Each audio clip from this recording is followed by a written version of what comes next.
Up next, video. Every level of wealth in 13 minutes. Imagine the world is represented by these bubbles. If we resize them according to the population size, we get this picture. I'm going to rank them from poorest to richest and show you how people live around the world. We'll start with farmers living with less than $2 per day and climb all the way to Elon Musk. And I'm gonna make a— Well, I think there's a level of wealth too. If you're going like people that live off the land, are they even in the level of wealth category? If you're detached from society, I don't think that you're in the loop, right? If you're not using money, you're not poor. Like, you could be somebody living off the land, living in a log cabin, yeah, maybe struggling slightly, but you're also just like not working a job, you're not getting paid money, you just live in the wilderness. Like, that'd be like saying like the people on North Sentinel Island are poor. Like, yeah, they don't have the same, you know, fucking wealth that we have, but at the same time, they're not a part of modern society. a bet. You probably can't answer these two simple questions about the world. Fewer than 2% of my viewers got them right. Question 1. Where does the majority of the world population live? A. Low income, B. Middle income, or C. High income countries? High income countries, but the people in those countries have low income. Does that make sense? Because, like, am I basing it off of the country's GDP and that's a high income country, or the individual citizen? And 2. Since year 2000, has global wealth inequality A. increased, B. stayed the same, or Increased. C. decreased? Increased. Hold on to your answers, we'll come back to them. Oh, get the f out of here. Tell me the answer to the question. This video was inspired by the book Factfulness, and I also took inspiration from these videos. I'm gonna rank our countries starting at the bottom.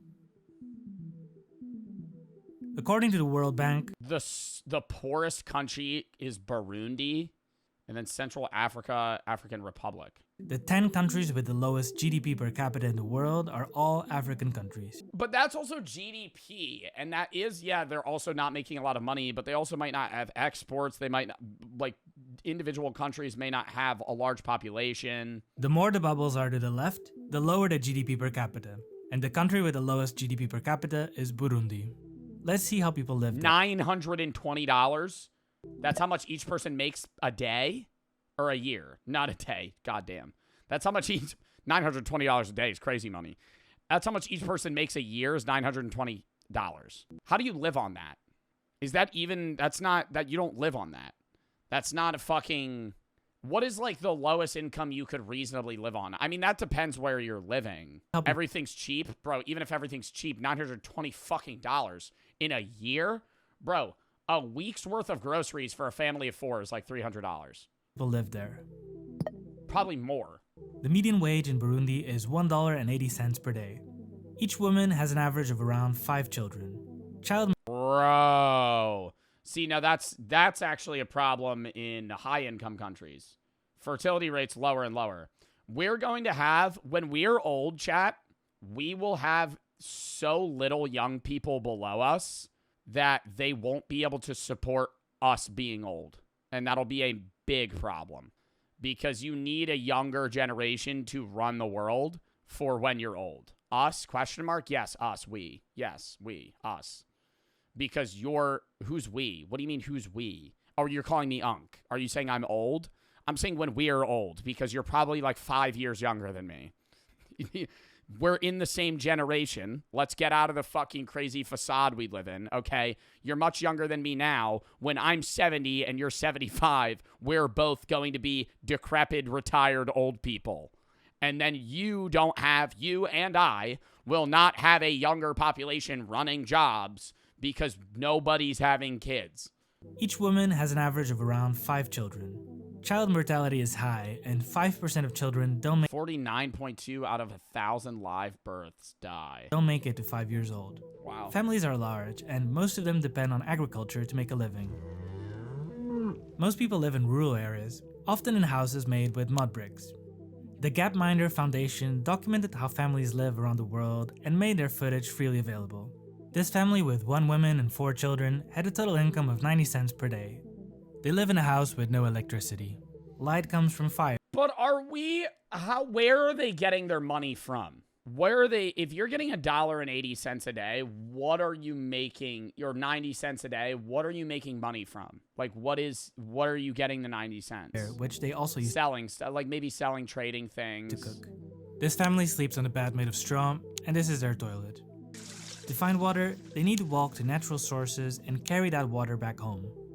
Most families in Burundi live in extreme poverty, and that's also true for most people in these countries.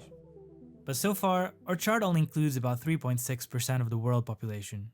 I'm going to keep adding more countries until we get to about a quarter of the population. We get mostly African countries like Ethiopia and Nigeria, and Asian countries like Pakistan, Nigeria, Bangladesh. Pakistan and Bangladesh. I always wonder though, okay, you know how Bangladesh is big in like the phone scammer market? Like that's how a lot of, I mean, I'm not stereotyping about Bangladeshi people. I'm saying most Americans' knowledge of people from Bangladesh is their experience with scammers. That is being real. Like you, in general, if you've ever interacted with that, like that's usually what you are. That's not, no. See, I know you guys are going to try and gaslight me. I'm not, that's obviously like 0.00001% of the population. But I'm saying, are those people making good money? Because those scammers scam Americans out of thousands of dollars. I feel like those guys have to be making a lot, right? Or no? I'm going to pick Bangladesh and see how people live there. $4.25 a day. That's a big jump. That's still fucking terrible. That's fucking horrible. Like $4.75 a day, you could reasonably like try and make food for that amount. But you wouldn't be able to have a house, electricity, property, car. You wouldn't even be able to like own a bike. The median income in Bangladesh is $4.78 per day. Each woman has an average of 2.3 children. This family has 5 people, and they live in a house with a metal roof. They have beds, they have access to a pipe well, which is how most people get their water in Bangladesh. They have a toilet and a place to wash their hands. They also have basic phones. Their house has electricity, like more than 99% of households in Bangladesh. This might not sound like a big deal, but in Portugal, a high-income country in the country where in Portugal, only 64% of homes have electricity. Oh, that was in 1970. I'm from. If we go back to 1970, only 64% of the population had access to electricity. Some people think that countries like Bangladesh will always stay poor. Well, electricity's also become cheaper. But the reality is that Bangladesh, in some aspects, is already more developed than the Portugal my parents grew up in. If we go back to our bubbles and add colors based on the income level according to the World Bank, we see that even though we're at the bottom 23% of the population, most countries in this chart are not considered low income. Bangladesh is considered medium income, or Bangladesh is considered median income, making $4 a day.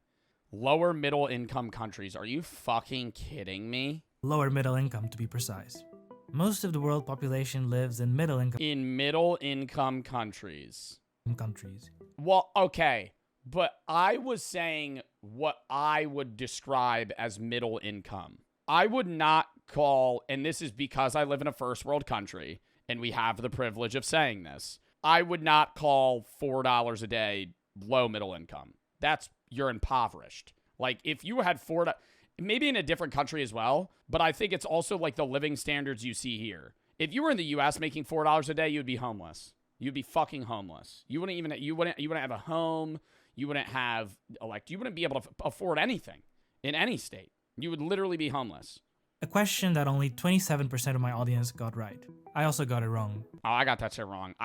Wait, what did I say? I said high. I said high-income countries because I was assuming that high-income GDP countries also had a lot of people that supported that GDP. In 2000, like, I was thinking China, US, like places with like hundreds of millions, even in India. Like a lot of people most people are poor that are, kind of stepping up the system or like holding up the GDP. 29% of people lived in extreme poverty. Nowadays, that percentage has fallen to less than a third. In a single generation, billions transitioned out of poverty. And while that was happening, another quiet transformation took place. Millions of people transitioned out of their poor problem-solving skills with brilliant, responsible. Let's keep adding countries until we reach half of the world's population. We now see Well, India is also like an eighth of the world. India and other countries across Asia, Africa, and Latin America. Let's see how people live in Indonesia. The median wage is around $6 per day, and women have. But I don't understand how you could have a house like that on $6 a day. I'm not getting that. $6 a day, bro. How much is that a year? 18. Is that 18,000 or 1,800? Average around 2 children. Most families now live in urban areas, not rural. As countries develop, the population tends to migrate from the countryside into urban areas. This family of 4 lives in a house with a bathroom, a kitchen, bedrooms, and other amenities we didn't see in the previous income levels. Yeah, fridge, washer, dryer. Motorbikes are a common means of transportation, and most people have access to internet and use smartphones. We're entering the richer half of the world. We now get mostly upper middle income countries from Latin America, Eastern Europe. I don't understand this. GDP per capita, PPP, current international money, economic output per person adjusted for cost of living. Adjusted for cost of living. So I still don't get that. Like the average person in China is making $24,000 Africa and Asia for their country or profit. Including China. It's not profit. Let's pick Brazil.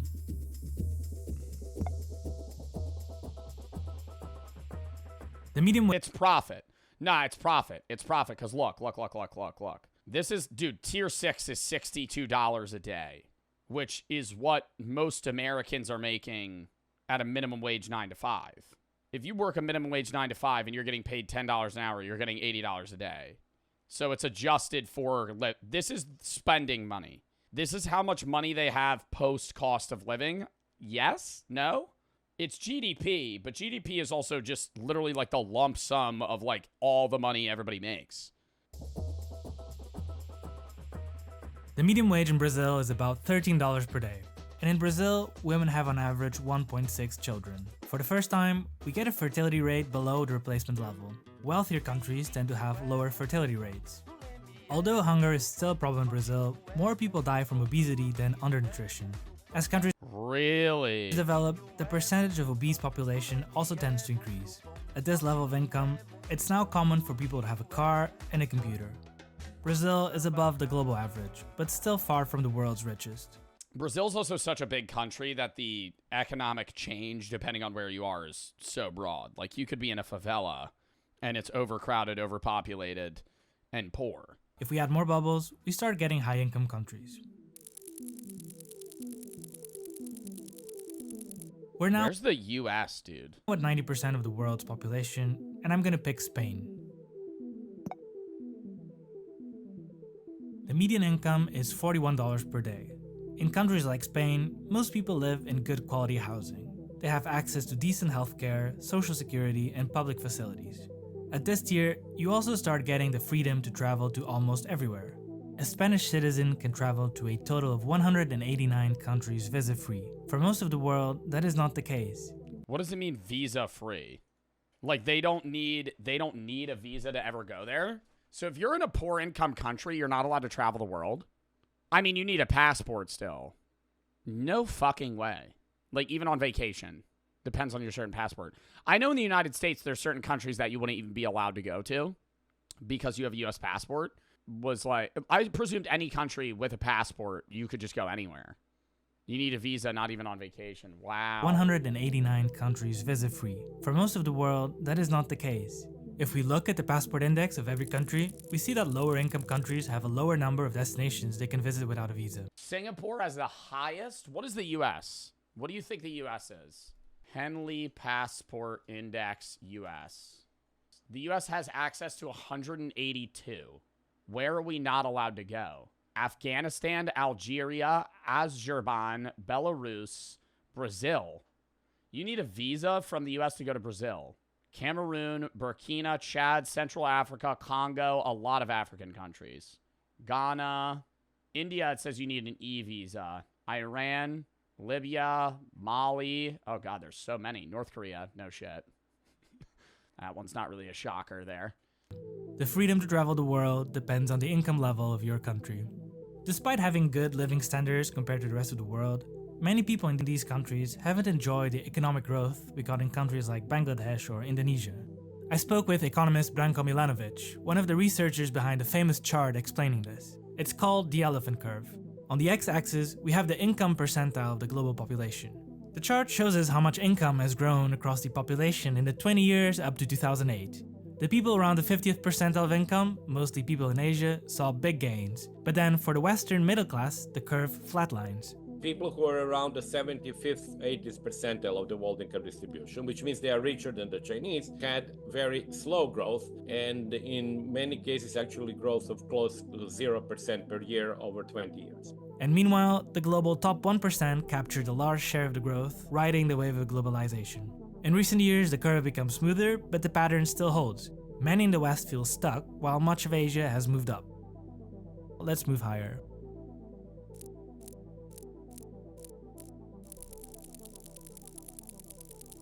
In the final 10% of God damn, Luxembourg and Singapore. No way the average person is adding over 125k to the GDP. the world's population, we find the wealthiest countries such as the US. 62 a day? The median wage in the US is about $62 per day. Living standards are not super different from the previous year, but people can afford more things here. Americans tend to have bigger houses, bigger cars, and they can buy more things in general. Most Americans are quite rich compared to the rest of the world. It is 11 to 12. I don't know. I feel like, yeah, Americans are definitely more rich than a lot of the rest of the world, even if you are a lower income American. But I feel like the US is such a big country. Like, for all the people, the majority of people watching the stream that live in the US, you all live in drastically different situations. You're all in different states. You all live in different cities. Some of you live in the country. Some of you live by the shore. Some of you live where it's cold. Some of you live where it's hot, right? You might be in a 2-bedroom, a 5-bedroom, a 1-bedroom. You might live in an apartment, a duplex, a complex. Like, it could change so much. And even off, like, you could equal somebody's income. And that's what's way bigger of a difference on income, too. If you make like 70K a year, and you live in LA, you're fucking broke. If you live in LA and you make 70 grand a year, you're poor. Like, you have no money. Your apartment, you're blowing all of the money you have on your apartment, your food, and fucking like, everything's way more expensive. But if you make 70K a year in fucking Montana, you're rich, right? Not rich, but, well, middle high class. You're well off just because of straight up cost of living. That's why minimum wage is way different in specific states as well. I mean, that's also a political thing, but... Of Americans who are in the global top 1%. And I think many of them don't realize that. But this doesn't mean every American is rich. Well, because most Americans perceive their wealth, and this is even me, I'll say this in the beginning of the video, I didn't realize how poor some of these countries were. You perceive your wealth in accordance to the people around you. If everybody else around you is broke, and you're slightly more rich than them, you're well off. But now if you take that same person that's at the top of their class and throw them in an area where they're the poorest, they're immediately going to think they're poor, right? It's like, that's just how life is. You're always going to use it in assumptions. That's also why I would say, I've talked about this before, but some of the highest suicide rates are in the happiest nations. And obviously there's like different research that goes into it on why that may be. But I also think it's just a blatant mixture of, like, if you're a sad person around a bunch of happy people, you're going to be a lot more fucking sad than if you're a sad person around sad people. Like, yeah, they might bum you out more, but you always think your own personal perspective relatively. Like, if you're upset, but everybody else is also upset and they're just dealing with it, then it's like, okay, well, this is the norm. But if it's like everybody else is doing great and you're doing bad, you're going to think you're in the fucking gutter, dude. You're going to think you're doing terrible. So far, we've only been looking at country averages, but inside each of these bubbles, there are both rich people and poor people. We need to look at the inequality within countries. The bubbles now show how much income the top 10% earn in each country. In the US, the top 10% get 47% of the income. The country with the highest income inequality is South Africa, where the top 10% get 65% of the income. And we're talking about income, which tells you how much money someone earns. But we should also look at the wealth, the accumulated worth of everything you own. It includes your savings, but also your house, your car, and your investments, making it arguably a better your net worth. Everything you own, asset and monetarily, minus your debt. Indicator of inequality. If we switch the chart from income to wealth inequality, the gap becomes even bigger. South Africa also has... That's another thing that people don't understand. That's another thing that people don't understand about net worth is when somebody says like, hey, this person's net worth is $1 billion. They don't have $1 billion sitting in a bank. They have $1 billion in assets and stuff, right? Their business is worth that much. They have stocks that are sitting and waiting. Like they can't just liquidate it like that. A lot of them end up just getting bank loans. That's why billionaires don't pay taxes a lot of the time because they just live off debt. They just take out bank loans because the bank knows they're good for it. They constantly keep themselves in the red, so they never pay. They never have taxable income because they're always losing money, so they're always paying stuff back. I'm simplifying it by a lot, but basically, like, say they have $1 billion in stock. That's just like kind of an undetermined value. It's just up there. They're not paying anything on it. But the second they pull that out, if they want to buy something, they have to pay taxes on it. So instead, they'll go to a bank, get a loan for $50 million, buy what they want, and then sell the amount of stock they need to pay that person back and pay the minimum for the rest of their life till they die. Come to wealth inequality, the gap becomes even bigger. South Africa also has the highest wealth inequality, with the top 10% holding almost 86% of the total wealth. On the other end, in the Netherlands, they own... But who? Who in South Africa is rich? I don't know many people like billionaires from South Africa. Top 10% of South Africans have over 86% of the fucking wealth. 45%. Elon Musk, but isn't he a US citizen now? Wealth inequality... Is he still factored into South Africa? Because if Elon Musk is in this bubble, if you remove him, South Africa probably just shoots down to like Norway. Within countries has generally increased in the last decades. That's good for the Netherlands, though. The top 10% of the Netherlands people only have 45% of the wealth. I mean, that's still high, but that just shows that the average person in the Netherlands is a lot closer to everybody else. Each country has Dutch, sorry. It's a different trend, but in the US, the top 10% owns 71% of the wealth in 2021, more than 25 years earlier. This number also went up in all of the world's top 10 economies.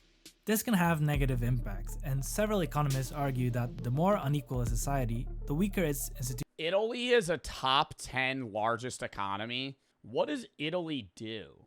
I know Germany is big in cars. China's big in basically all production. Like, what do they do? Cars, too? Cars, luxury clothes.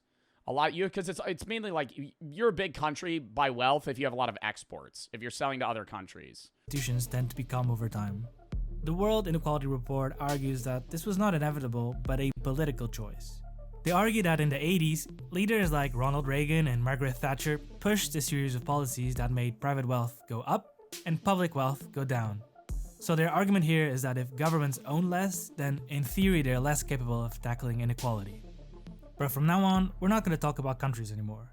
We're entering global wealth tiers. If your wealth is at least $1 million, then you're part of the global 1%. This could mean having $1 million in your bank account or just owning an expensive house. There are 82 million people in this group, and they own 38% of the world's wealth. Wow, dude. If you have $1 million net worth or higher, you're the top 1 wealthiest people. Top 1%.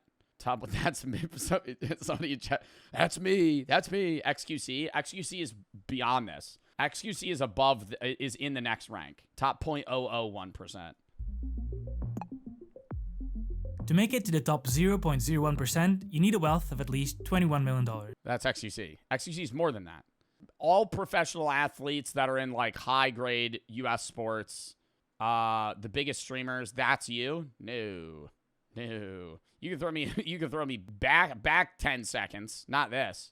Fuck no. You think I have $21 million? That's nuts. I make money. That's Kai Cenat money. That's XQC money. That's Trainwrecks TV money. I don't have $21 million. Are you fucking nuts? There are about 800,000 people in this group. There's only 800K in the whole world. I don't know. I mean, that is a crazy amount of money, but I would assume there would be more people that had $21 million. And they own 11% of the world's wealth. It's estimated that private jets are used by about 0.003% of the population, which would be about 30% of this group. Dude, even if I had $21 million, I'm not using a private jet. I would just fly first class. I saw 2 Chainz talk about that. I think it was 2 Chainz. And he was speaking facts. He was like, I don't care how much money I make. He was like, you know how much a fucking private jet costs? Yeah, he was like, it's a fucking waste of money. He was like, because you can fly first class, you're basically having the same experience. And it's like, dude, if private jet's like fucking, you're paying like $100K to fucking fly one place. If your wealth is at least $1 billion, then you're considered a billionaire. There are roughly Really? 3,000 billionaires in the world, and they own See, that's more than I would assume. 3% of the world's wealth. Over the years, the wealth of global billionaires has gone up, and the same is true for the people in the previous tier. But one billionaire takes the #1 position on Forbes. Did you see Elon Musk was trying to get himself like some crazy ass pay package from Tesla? Because it was like a 2-year pay package he wanted Tesla to give him. And it was like more than Tesla's ever made in like sales. Like the company's like failing. Tesla's a failing electric car company. No one buys Teslas anymore. No one. And a lot of it too is because respectfully, if whatever his political take is, he can have that. His audience is liberals and he hates liberals. Who buys electric cars? Liberals. Who does Elon Musk piss off? Liberals. That's a terrible take. Look into Tesla stock. The majority of Tesla stockholders are individuals rather than companies, meaning the entire market sways on people rather than businesses, which is also bad. And if you look at Tesla sales, they're down in every country almost ever. They don't sell. Chinese people don't buy Teslas anymore. They buy Chinese electric cars. They're overpriced, and he fucking runs the company terribly. As of the making of this video, Elon Musk is the wealthiest person in the world with a net worth of almost $400 billion. Between 2020 and 2024, Elon Musk's wealth grew at an average rate of $1,000 a second. Bro, in the time we've watched this video, he has made fucking like $100,000. More. Way more. Oh my God, that would be 100 seconds. He's made like $1 million. $1,500 per second. If Elon Musk saw a $100 bill on the floor... Yeah, it's a way... I love this this little... Not even a hypothetical. It's like a thought experiment. It's technically a waste of time for Elon Musk to pick up $100. It would literally not be worth his time to pick it up. Yeah. So now that we've reached the top, let's revisit question 2. Has global inequality gone up since 2000? Most of my audience said yes. And that makes sense. We've seen the rise of billionaires in the top 0.01% and increasing inequality within countries. But the answer, to my own surprise, is No. C. It's decreased, really. Oh, global wealth and Global equality. inequality has actually gone down. But how's that possible? To be very sort of blunt, reducing inequality between Malawi and the UK is much more important than reducing inequality within the UK. Although inequality within countries went up in many regions, the inequality between countries has gone down. The global Poorer countries are doing better, and rich countries have more income inequality within them. top 10% now owns 74% of the wealth, which is less than before. And the bottom 50% own 2.1% of the wealth, which is... Okay, that's barely gone up, bro. That's not... I thought you were going to say it's gone up a lot, dude. They own fucking 0.4% more. That's not good. That's not bottom 50%. The bottom half of the people in the world only own 2.1% of the wealth. That's so bad. That's 4 billion people. That's 4 billion people only own 2% of the wealth. but still higher than in 2000. Developing oh my countries God. are catching up. If we go back to 1990, the bubble chart looked like this. Almost 40% of Oh, the world wow. lived in low-income countries. As the years passed, billions climbed out of poverty, and now most of the world lives in middle-income countries. This doesn't mean that people aren't struggling or that we shouldn't worry about rising inequality within countries, but personally, I also think it's important that we acknowledge the progress that has been made. Most people, myself included, fail these questions because we don't have an accurate picture of the world. That's the video for today. Thank you. I loved that video. I don't give a fuck if that was educational. I had a blast watching that. Looking at just how low the odds of being born in rich countries are, I'm grateful for living in the Netherlands. Oh, yeah, dude. Even how shit the U.S. can get, and I know we have a lot of problems within our country and a lot of disagreements, it is better to be born in the U.S. than in many, many other countries. just off of how well you're going to be. You're at, even with shit insurance and the things that go on, like, you have access to clean water, food, electricity. Like, you might be, you know, poor, but like, you're not that, like, it can get a lot fucking worse. WVid. Next video.